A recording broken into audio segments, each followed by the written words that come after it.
சில குறிப்பிட்ட சூறாக்களுக்கு பெருமானா ஸல்லல்லாஹு அலைஹி வஸல்லம் அதனுடைய மகத்துவத்தை, அதனுடைய முக்கியத்துவத்தை உம்மத்திற்கு சொல்லித்தர மறக்கவில்லை. அதிலே முக்கியமான சூரா, முதன்மையான சூரா சூரா பக்கரா. பெருமானா ஸல்லல்லாஹு அலைஹி வஸல்லம் அவர்கள் சொன்னார்கள், திருக்குரானிலேயே மிக நீளமான சூரா. அந்த சூறாவை பற்றி அறிமுகப்படுத்தும் பொழுது சொன்னார்கள், இக்ரஊ சூரத்தல் பக்கரா, நீங்கள் சூரா பக்கரா ஓதுங்கள், வீட்டிலே சூரா பக்கரா ஓதுங்கள். ஃபஇன்ன அஹ்தஹா பரக்கா, எந்த வீட்டில் சூரா பக்கரா ஓதப்படுமோ அந்த வீட்டுக்கு அல்லாஹ் பரக்கத்தை கொடுப்பான். அதை எடுத்துக்கொண்டவர், சூரா பக்கராவை ஓதக்கூடியவர் பரக்கத்தான பெருவாழ்வு வாழ்வார். வ தர்குஹா ஹஸ்ரா, அதை ஓதாமல் விட்டு விடுபவர் உள்ளபடியே அதனுடைய அருளும் அதனுடைய மகத்துவமும் தெரிந்ததற்கு பிறகும் அதை தொடாமல் இருக்கக்கூடியவர், அதற்கு ஓதுவதற்கான என்ன முயற்சியையும் எடுக்காமல் இருக்கக்கூடியவர் உள்ளபடியே கை செய்தத்திற்குரியவர் தான் என்று பெருமானா ஸல்லல்லாஹு அலைஹி வஸல்லம் அடையாளப்படுத்தினார்கள். இப்போ சூரா பக்கரா ஓதுங்கன்னு சொல்லி விடலை, அதை ஓதுறதுனால பரக்கத் கிடைக்கும் என்று பெருமானா ஸல்லல்லாஹு அலைஹி வஸல்லம் சொல்வதின் வழியாக பரக்கத் நம் வாழ்க்கைக்கு எவ்வளவு முக்கியமானது என்பதை சொல்லித் தருகிறார்கள். எனவே தான் மக்காவிலிருந்து மதீனாவுக்கு ரசூலுல்லாஹ் வருகிறார்கள். ஹிஜ்ரத் என்ற பயணத்தின் ஊடாக மக்காவில் ஏகதேசம் வாழ்வின் 80% கழிந்து போனது. மிச்சம் இருக்கக்கூடிய 20% அந்த வாழ்க்கையினுடைய காலகட்டம் மதீனாவிலே அல்லாஹ் ஏற்பாடு செய்திருந்தான். ஹிஜ்ரத் என்ற பயணத்தின் வழியாக மதீனாவுக்கு வந்தார்கள். வந்த உடனே ஒரு துவா செய்தார்கள். மதீனா மண்ணுக்கு வந்தவுடன் ஒரு துவா செய்தார்கள். என்ன துவா கேட்டிருப்பார்கள் நினைக்கிறோம்? இங்கே எங்களுக்கு வாழ்வதற்கான இடத்தை கொடு, எங்களுக்கான அரசியல் சூழலை சரியாக்கி கொடு, எதிரிகளின் அச்சத்தை குறைத்து கொடு என்றெல்லாம் கேட்டார்களா? என்ன கேட்டார்கள்? ஹதீஸிலே வருகிறது, அல்லாஹும்ம ஜஅல் பில் மதீனத்தி லிஃபை மா ஜஅல்த பில் மக்கா மினல் பரக்கா. யா அல்லாஹ், உன்னுடைய ஆலயம் பைத்துல்லா இருக்கக்கூடிய மக்காவிற்கு எந்த பரக்கத்தை நீ கொடுத்திருக்கிறாயோ அதில் 2 பங்கை எனக்கு மதீனாவிலே கொடு என்று கேட்டார்கள். அங்கே இருக்கக்கூடிய பரக்கத்தில் 2 பங்கு இந்த மதீனாவுக்கு வேண்டும். பரக்கத்தோடு வாழுகிற வாழ்க்கையை எங்களுக்கு இங்கே ஏற்படுத்தித்தான் மக்காவில் தருவதை விட கூடுதலாக கொடு என்று பெருமானா ஸல்லல்லாஹு அலைஹி வஸல்லம் கேட்டிருப்பதாக நாம் ஹதீஸிலே பார்க்கிறோம். எனவேதான் ஒவ்வொரு நாளும் ஒவ்வொரு தொழுகையிலும் அல்லாஹ்விடத்திலே நாம் தெரிந்தோ தெரியாமலோ கேட்டுக்கொண்டே இருக்கிறோம் பரக்கத்தை. நாம் உணர்ந்திருக்கிறோமா? அத்தஹியாத்தினுடைய இருப்பிலே நாம் கேட்கிறோம் பரக்கத்தை. அல்லாஹும்ம பாரிக் அலா முஹம்மத் வ அலா ஆலி முஹம்மத் கமா பாரக்த அலா இப்ராஹிம். இறைவா, முஹம்மது நபியின் மீதும் அவர்களுடைய குடும்பத்தினர் மீதும் நீ பரக்கச் செய்வாயாக, இப்ராஹிம் நபிக்கும் அவருடைய குடும்பத்திற்கும் எப்படி பரக்கச் செய்யதாயோ அதே போன்று என்று அல்லாஹ்விடத்திலே நபிகளை முன்வைத்து நாம் கேட்கிறோம். அவர்களுக்கு செய் என்றால் அதன் வழியாக எங்களுக்கும் கொடு என்று அர்த்தம். இப்போ பரக்கத் என்பது வாழ்க்கையிலே தவிர்க்க முடியாத ஒன்று. பரக்கத்தான வாழ்க்கையை தான் நாம் எல்லோருமே ஆசைப்படுகிறோம். அந்த பரக்கத் நம்முடைய வாழ்க்கையில், நம்முடைய நிம்மதியில், நம்முடைய ஆரோக்கியத்தில், நம்முடைய தொழிலில், நாம் கை வைக்கக்கூடிய காரியங்களில் நிறைவாக கிடைக்கப் பெறும் பட்சத்திலே மன நிறைவான ஒரு வாழ்க்கையை நாம் அனுபவிப்பதாக நாம் உணரலாம். அதை பெறுவதற்கான வழிகள் என்ன என்பதை குறித்துத்தான் நாம் இங்கே பார்க்க போகிறோம் இந்த ஜும்மாவினுடைய உரையின் ஊடாக. அனஸ் இப்னு மாலிக் ரலியல்லாஹு அன்ஹு சஹாபாக்கள் ரொம்ப முக்கியமான சஹாபி. நபிகள் ஸல்லல்லாஹு அலைஹி வஸல்லம் அவர்களோடு சிறு வயதிலேயே அந்த தொடர்பை ஏற்படுத்தி கொண்ட உன்னதமான தோழர்களிலே ஒருவர். ரசூல் ஸல்லல்லாஹு அலைஹி வஸல்லம் மதீனாவுக்குள்ள வரும்பொழுது எல்லாரும் கிஃப்ட் கொடுத்தாங்க ரசூலுல்லாஹ்க்கு. இந்த அம்மா அனஸ் ரலியல்லாஹுடைய தாயார், அவங்க பேர் உம்மு சுலைம் ரலியல்லாஹு தஆலா அன்ஹா. அந்த அம்மாட ரசூலுல்லாஹ் கொடுக்கறதுக்குன்னு பெருசா ஒன்றும் இல்லை. 10 வயசு ஃபுல்லாக அனஸ் தான் இருந்தாங்க. அனஸ் ரலியல்லாஹு கையை பிடிச்சி கடகடன்னு எடுத்து கூட்டு போய் பெருமானா ஸல்லல்லாஹு அலைஹி வஸல்லம் கிட்ட ஒப்படைச்சிட்டு சொன்னாங்க, யா ரசூலுல்லாஹ் ஹாதிமுக்க அனஸ், எல்லாரும் கிஃப்ட் கொடுக்குறாங்க, என்கிட்ட கொடுக்கறதுக்கு இல்லை, என் புள்ள தான் இருக்காரு, இவரை கொடுத்துட்டேன் உங்களுக்கு. இவரை கொடுத்துட்டோன்னா என்ன பொருள்? இவர்தான் உங்களுக்கான ஊழியர், பணியாளர், நீங்கள் இடும் கட்டளையை செய்யக்கூடியவர். இவரை நீங்கள் வைத்து பயன்படுத்தி கொள்ளுங்கள். உங்களுக்கு பல விதங்களிலே இவர் பயன்பாட்டை கொடுப்பார். உங்களுடைய காரியங்களிலே இவரை வைத்து நீங்கள் வேலை வாங்கி கொள்ளுங்கள் என்று சொல்லிட்டு சொன்னாங்க, என் பிள்ளைய கொடுத்துட்டு நான் உங்கள்கிட்ட எதிர்பார்க்கிறது வேற ஒன்றும் இல்லை, அவருக்கு நீ துவா செய்யணும், நீங்கள் அவருக்காக வேண்டி துவா செய்ய வேண்டும். நான் கடந்த வார ஜும்மாவிலேயே சொன்னேன் இல்லையா, ஒருவர் துஆ செய்யுங்கள் என்று சொல்லிவிட்டால் உடனடியாக நாம் என்ன செய்ய வேண்டும்? பாரக்கல்லா என்று துஆ செய்து விட வேண்டும். பாரக்கல்லா என்று முதல் கட்டமாக துவா செய்து விட, அதற்கு பிறகு அவரை குறித்து ஞாபகம் வந்தால் அவர் எது குறித்து உண்டான துவாவை நம்மிடத்திலே முன்மொழிந்தார், எந்த சிக்கலுக்காக வேண்டி கேட்டிருக்காரு, எந்த பிரச்சனைக்காக வேண்டி கேட்டிருக்காரு என்று தனிப்பட்ட முறையில் நமக்கு நினைவு இருந்தால் அதை சொல்லி அல்லாஹ்விடத்தில் கேட்பது, இது மிக உயர்ந்த பண்புகளில் ஒன்று. அதனால் கிடைக்கக்கூடிய பலன் என்ன என்பதை கடந்த வார ஜும்மாவிலே நான் உங்களுக்கு ஞாபகப்படுத்தியிருக்கிறேன்.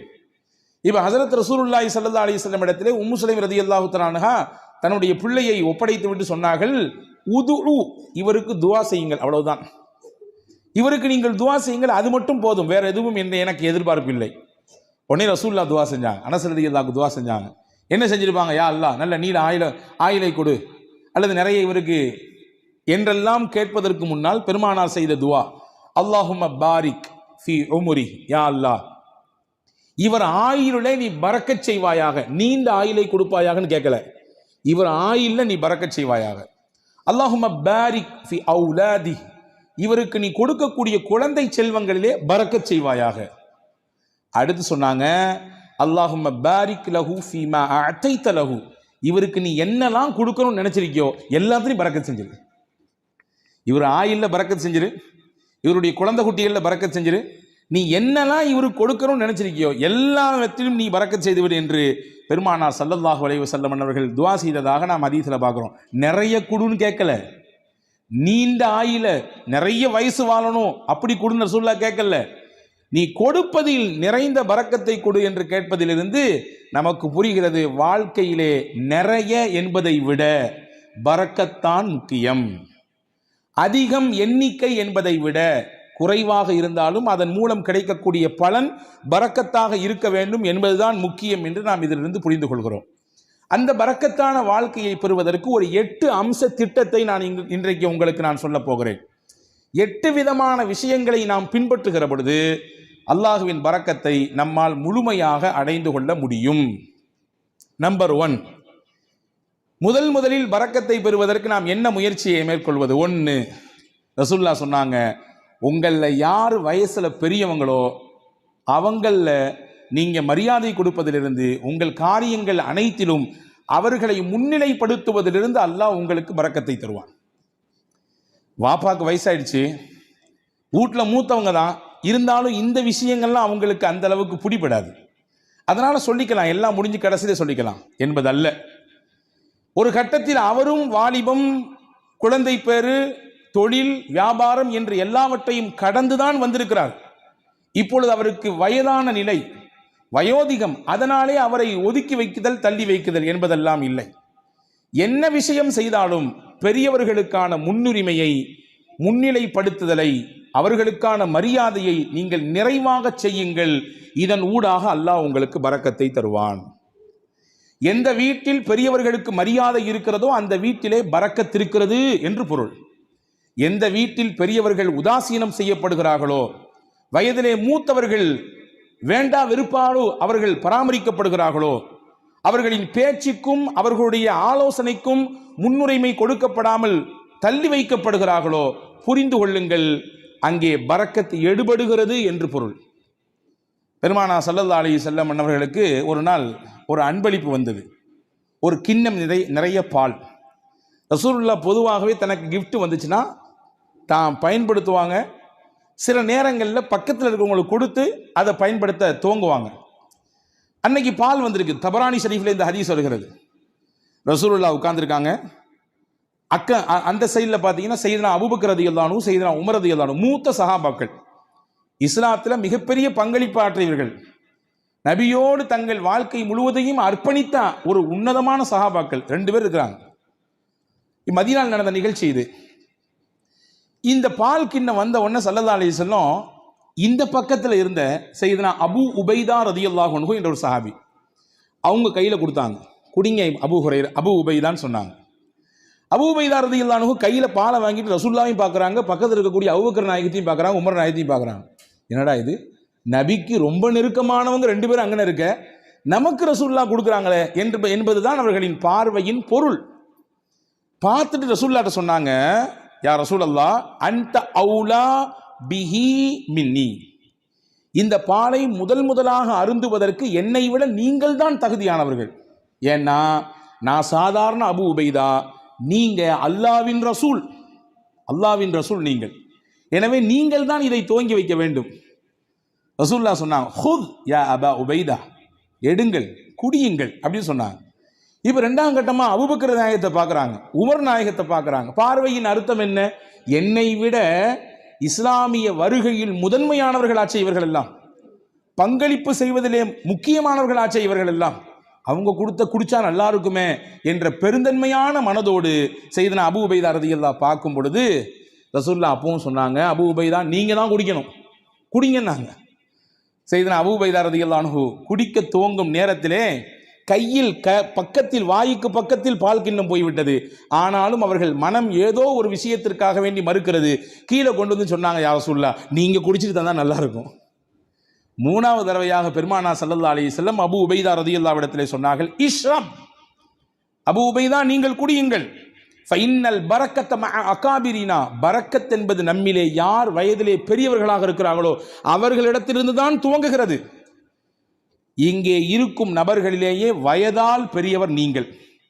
என்னை விட, அபூபக்கர் ரலியல்லாஹு விட, உமர் ரலியல்லாஹை விட வயதால் மூத்தவர்கள் நீங்கள். நீங்கள் குடிக்க வேண்டும், அங்கிருந்து பரக்கத் கிடைக்க வேண்டும். ஃபமல்லம் யர்ஹம் சகீரனா வலம் யுஜல்ல கபீரனா ஃபலைஸ மின்னா, நம்மிலே சிறியவர்கள் மீது இரக்கம் காட்டாதவர்கள், பெரியவர்களுக்கான மூத்தவர்களுக்கான கண்ணியத்தை தராதவர்கள் நம் வழியை சார்ந்தவர்கள் இல்லை என்று பெருமானா ஸல்லல்லாஹு அலைஹி வஸல்லம் வார்த்தையோடு சொல்லி முடிக்காமல் அதை செயல்படுத்தியும் காண்பித்தார்கள். இப்போ பரக்கத் எங்கிருந்து துவங்குகிறது? எந்த இடத்தில் மூத்தவர்களுக்கான மரியாதை இருக்குமோ, கண்ணியம் இருக்குமோ, அவர்களுடைய சொல்லுக்கான மிகச்சிறந்த அந்த புரிதலோடு அதை எதிர்கொள்ளக்கூடிய பக்குவம் இருக்குமோ, அங்கே பரக்கத்தும் இருக்கும். இதுக்கு நேர்மாறாக பெரியவர்கள் உதாசீனப்படுத்தப்படுவதும், அவர்களுடைய கண்ணியம் சீர்குலைக்கப்படுவதும், வேண்டா வெறுப்போடு அவர்களை அரவணைப்பதும் பராமரிப்பதும், அவர்களுடைய வார்த்தைகள் தூக்கி வீசப்படுகிற நிலையிலே வைக்கப்படுவதும் பரக்கத்தை எடுப்பதற்கான வழி என்று மார்க்கம் நமக்கு கற்றுத்தருகிறது. அப்போ முதல் விஷயம், 8 விஷயத்தில் முதல் விஷயம், பரக்கத்தான பெருவாழ்வு வாழ்வதற்கு மூத்தவர்களின் அந்த கண்ணியம் காக்கப்பட வேண்டும். இரண்டாவது, உறவுகளும் சொந்தங்களும் அரவணைக்கப்பட வேண்டும். அதிலே பரக்கத் இருக்கிறது. உறவுகளையும் சொந்தங்களையும் அரவணைத்து வாழ்தல் தான் நமக்கு இஸ்லாம் காட்டி தந்திருக்கிற அற்புத வழி. பல நேரங்களிலே அதிலே பல பெருத்த சிக்கல்கள் இருக்கத்தான் செய்யும், சிக்கல் இல்லாமல் இல்லை. உறவுகளை திருப்திப்படுத்தி நிம்மதியோடு இணைந்து வாழ்வதிலே பல சிக்கல்கள் இருக்கத்தான் செய்கிறது, அதிலே மாற்று கருத்து இல்லை. ஆனாலும் அந்த சிக்கலையும் எதிர்கொண்டு விவகாரங்கள் ஏற்படுகிற பொழுது அதையும் மிகச்சரியாக கையாண்டு உறவை தன் கையிலிருந்து நழுவ விடாமல் பாதுகாத்து யார் இணைத்துக் கொள்கிறாரோ, பெருமானார் சொன்னார்கள், பரக்கத்தான வாழ்க்கை அல்லாஹ் அவருக்கு கொடுப்பான். ரசூலுல்லாஹ்வுடைய ஹதீஸ் வந்திருக்கிறது. அனஸ் பின் மாலிக் ரலியல்லாஹு அறிவிக்கிறார்கள், மன் ஹப்ப அன் யுபஸத லஹு ஃபீ ரிஸ்கி, அல்லாஹ் இவருக்கு தரக்கூடிய ரிஸ்கிலே யாருக்கு நல்ல விசாலம் கிடைக்க வேண்டும் என்று ஆசைப்படுகிறாரோ, விசாலமான ரிஸ்க், அதாவது பரக்கத்தான ரிஸ்க் கிடைக்கும் யார் ஆசைப்படுறாரோ, நீண்ட ஆயுள் கிடைக்க வேண்டும் என்று யார் விருப்பப்படுகிறார்களோ, ஃபல் யஸில் ரஹ்மா, தன் சொந்தங்களையும் உறவுகளையும் அவர் அரவணைத்துக் கொள்ளட்டும், அதன் வழியாக அல்லாஹ் பரக்கத்தை தருவான். அப்ப இதுக்கு நேர் ஆப்போசிட் என்ன? உறவுகளும் சொந்தங்களும் யாருடைய மனதிலே ஒரு பெரிய விஷயமாகவே இல்லை. நான் நன்றாக இருக்கிறேன், என் குடும்பம், என் மனைவி, என் பிள்ளைகள் எல்லாம் சிறப்பாக இருக்கிறோம், அண்ணன் எப்படி போனால் நமக்கு என்ன, மாமா எப்படி போனால் நமக்கு என்ன, உறவுகள் எப்படி போனால் நமக்கு என்ன என்கின்ற உணர்வு எங்கே வருகிறதோ அங்கே பரக்கத்தை எல்லாம் எடுத்து விடுவான். உங்களுக்கு ஒன்று தெரியுமா? 2 நபிமார்கள் சேர்ந்து துவா செய்தார்கள். ஒன்று மூசா அலைஹிஸ்ஸலாம், இன்னொன்று அவர்களுடைய சகோதரர் ஹாரூன் அலைஹிஸ்ஸலாம். யாருக்கு எதிராக துவா செஞ்சாங்க தெரியுமா? ஃபிரௌன் என்கின்ற சர்வாதிகாரிக்கு எதிராக துவா செஞ்சாங்க. உச்சபட்சமான சர்வாதிகாரத்தினுடைய உச்சாணி கொம்பில் இருந்து ஆட்டம் போட்டவன், ஆடியவன் ஃபிரௌன். அவனுக்கு எதிராக அந்த 2 நபிமார்களும் துவா செய்கிறாங்க. அந்த 2 நபியில ஒன்று ரசூல், மூசா அலைஹிஸ்ஸலாம் ரசூலும் கட்டப்பட்டவங்க, உலுல் அஸ்முல கட்டுப்பட்டவங்க. 5 நபர்கள் உல் அஸ்மு, அதாவது உறுதிமிக்க மனமிக்கவர்கள் என்று குர்ஆன் சொல்கிறது 5 நபிமார்களே. அந்த 5 நபிமார்களில் ஒன்று செய்தனா மூசா அலைஹிஸ்ஸலாம். ரசூல் அல்லாஹுவோடு நேரடியாக பேசுவதற்குரிய வாய்ப்பை பெற்றவர்கள் செய்தனா மூசா அலைஹிஸ்ஸலாம். தனிச்சிறப்பு போய்கிட்டே இருக்கிறது. மூசா அலைஹிஸ்ஸலாம் பற்றி தனியாக ஒரு ஜும்மா பேசணும், அவ்வளவு இருக்குது செய்தி. அந்த மூசா நபியும் ஹாரூன் அலைஹிஸ்ஸலாமும் துவா செய்கிறாங்க ஃபிரௌன் என்ற கொடியவனுக்கு, சர்வாதிகாரிக்கு எதிராக. ஆனால் அவர்கள் செய்த துவா 40 வருஷத்துக்கு பிறகுதான் பதிலே கொடுக்கப்பட்டது. துவா செஞ்சு முடிச்சு 40 வருஷத்துக்கு பின்னாடி தான் ஃபிரௌனுக்கு அழிவு வந்தது. ஃபிரௌன் நைலிலே மூழ்கினான். ஏன் இந்த 40 ஆண்டு கால தாமதம்? நமக்கு இயல்பாக கேள்வி எழும். ஒரு நபி கேட்கிற துவா, நீங்களோ நானோ கேட்கிற துவாவே நாளைக்கு உடனடியாக கபூலாக வேண்டும் என்று நினைக்கும் பொழுது, அல்லாஹ்வின் உயர்ந்த நெருக்கத்தை பட்ட 2 நபிமார்கள் கேட்கிற துவாவை 40 ஆண்டு காலம் தள்ளி போட்டான் அல்லாஹ். அதிலே பல காரணங்கள் இருக்கிறது. அதிலே முக்கியமான ஒரு காரணம் என்ன தெரியுமா? ஃபிரௌனிடத்திலே ஒரு நல்ல பண்பு இருந்ததாம். தன் உறவுகளை அவன் எப்பொழுதுமே சேர்த்து வைத்துக் கொள்வான். அவர்களுக்கானதை கொடுத்து கொண்டே இருப்பான், அவர்களை பராமரித்துக் கொண்டே இருப்பான். அல்லாஹ் நினைத்தான், இந்த பண்பில் இருந்தாவது அவனுக்கு ஏதாவது ஒரு சில நிமிடமாவது அவன் கொஞ்சம் ஒதுங்கி நம்மின் பக்கம் வரமாட்டானா என்று அல்லாஹ் எண்ணினான். எனவே அந்த வேதனையை கொஞ்சம் தள்ளி போட்டு கொண்டே இருந்தான். தள்ளி போட்டு 40 வருடங்களுக்கு பிறகுதான் இனிமேலும் இவன் திருந்துவதற்கு வாய்ப்பே இல்லை என்ற பொழுது அந்த நபிமார்களின் துவாவை ஏற்றுக்கொண்டு அவனுக்கு அழிவை கொடுத்தான்.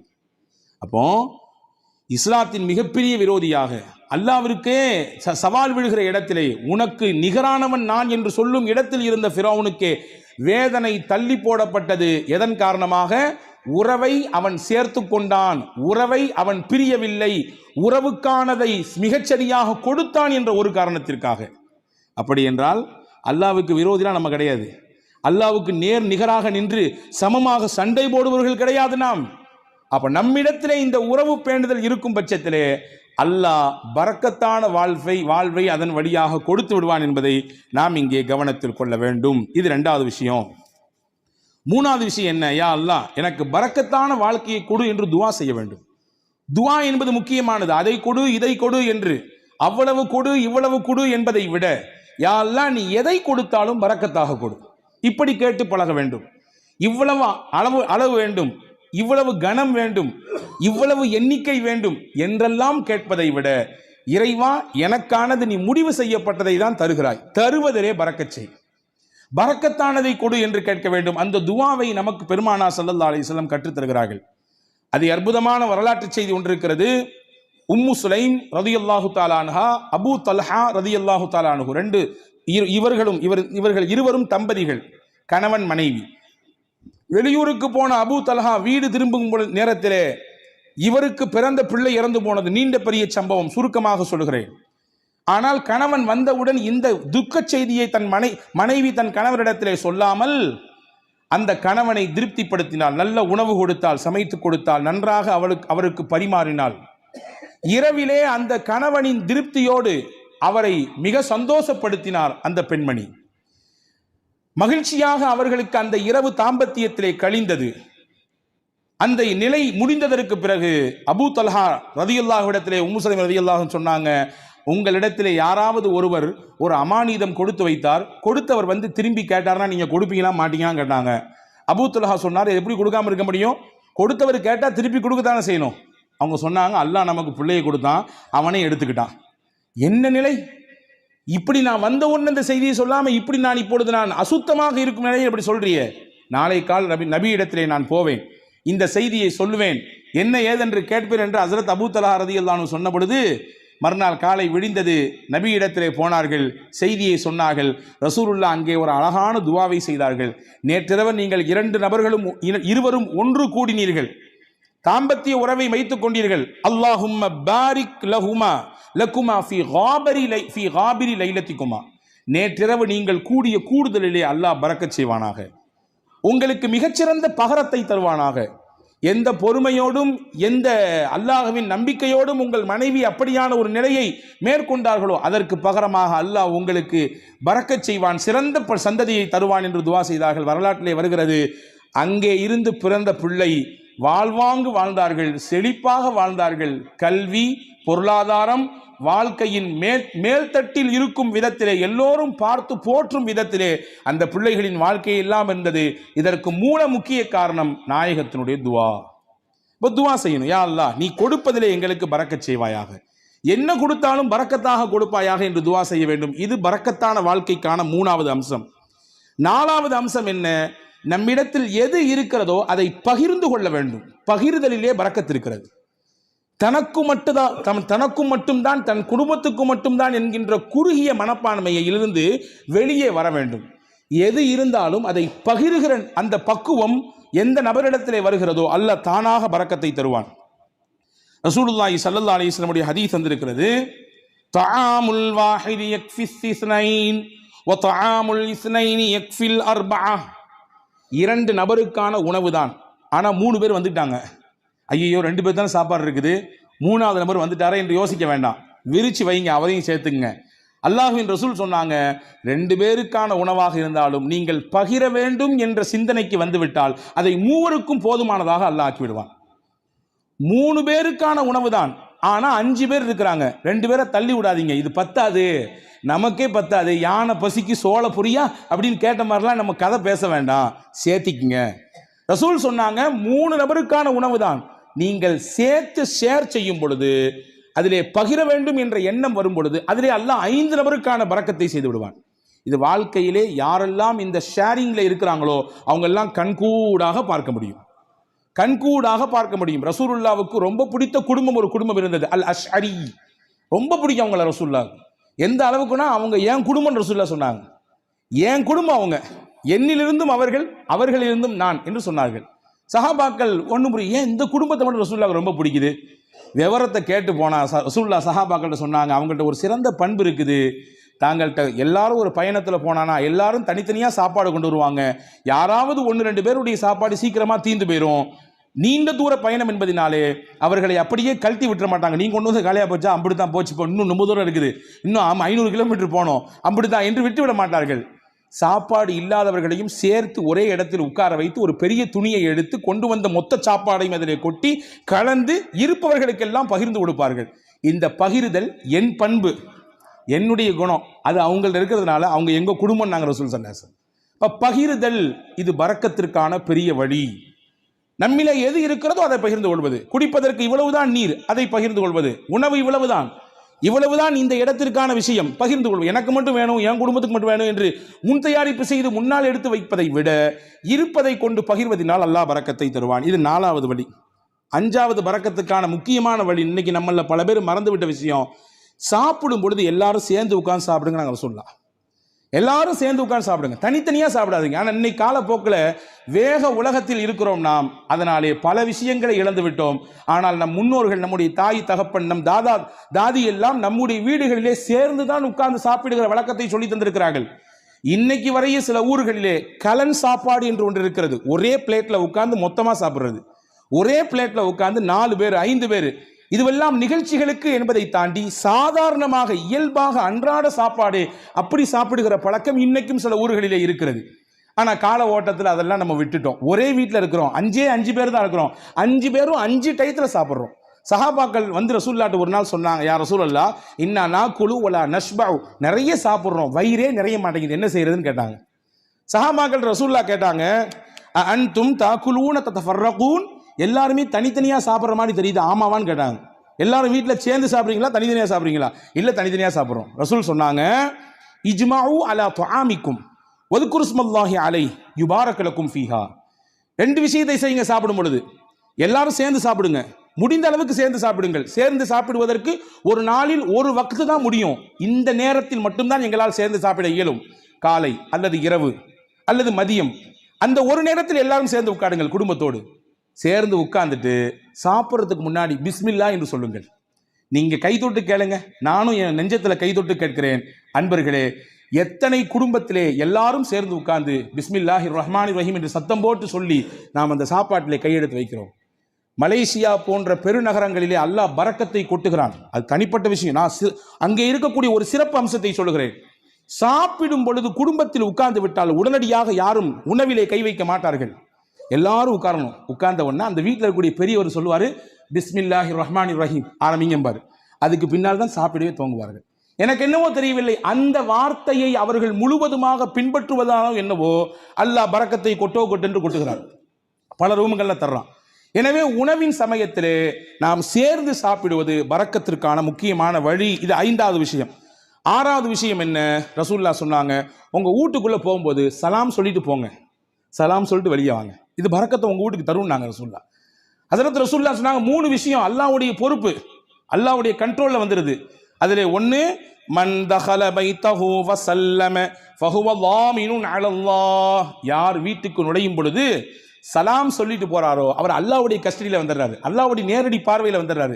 அவருக்கானதை அல்லாஹ் கொடுத்து விடுவான். ஹதீஸ்ல இப்படி ஒரு வார்த்தை வருது, இன் ஆஷ ருஸிக வ குஃபிய.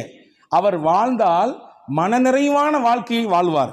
வ இன் மாத்த அதுஹலகுல் ஜன்னா. இதை அப்படி கண்டினியூவா ஃபாலோ பண்ணாருன்னு சொன்னா 3 விஷயம் சொன்னாங்க. அந்த 3ல ஒன்று தான் நான் சொல்லியிருக்கேன். 2 தேவைப்படுறவங்க தனியாக வந்து கேளுங்க. அந்த 3ல் 3 விஷயத்தை யார் பின்பற்றுகிறாரோ வாழ்ந்தால் போதுமான வாழ்க்கையை அல்லாஹ் அவருக்கு தருவான். 2வது, அவர் மௌத்தாகி விட்டால் அல்லாஹ் நேரடியாக சொர்க்கத்தை கொடுப்பான். அதுல ஒன்று தான் வீட்டுக்கு போகும்போது சலாம் சொல்லிட்டு போறது. உங்க வீட்டுக்கு அல்லாஹ் பரக்கத்தை தருவான். பரக்கத்தான வாழ்க்கையை உங்களால் வாழ முடியும் என்பதை ரசூலுல்லாஹ் சொன்னார்கள். இது 6வது விஷயம். 7வது விஷயம் என்ன? அல்லாஹ் எதை நமக்கு அளந்திருக்கிறானோ அல்ஹம்துலில்லாஹ். போதும் என்ற மனமே பொன் செய்யும் மருந்து நான் தமிழ்ல இல்லையா? இன்னைக்கு அதுதான் நம்மள்ட்ட இல்லை. இருக்கு, வேணும் வேணும் வேணும். எப்போ வரை வேணும்? மௌத்தை சந்திக்கிற வரையும், இஸ்ராயிலை பார்க்கிற வரையும் வேணும், அந்த நிமிஷம் வரையும் வேணும். அன்பர்களே, எது கிடைக்கிறதோ அது குறைவோ அதிகமோ அல்ஹம்துலில்லாஹ் என்று சொல்ல பழக வேண்டும். அப்படியான பழக்கம் இருக்கிறது. நீங்கள் சொல்லும் வார்த்தை அது அல்லாஹ்விற்கு பிடித்து போனால் அல்லாஹ் அதிலே பரக்கத் செய்து விடுவான்.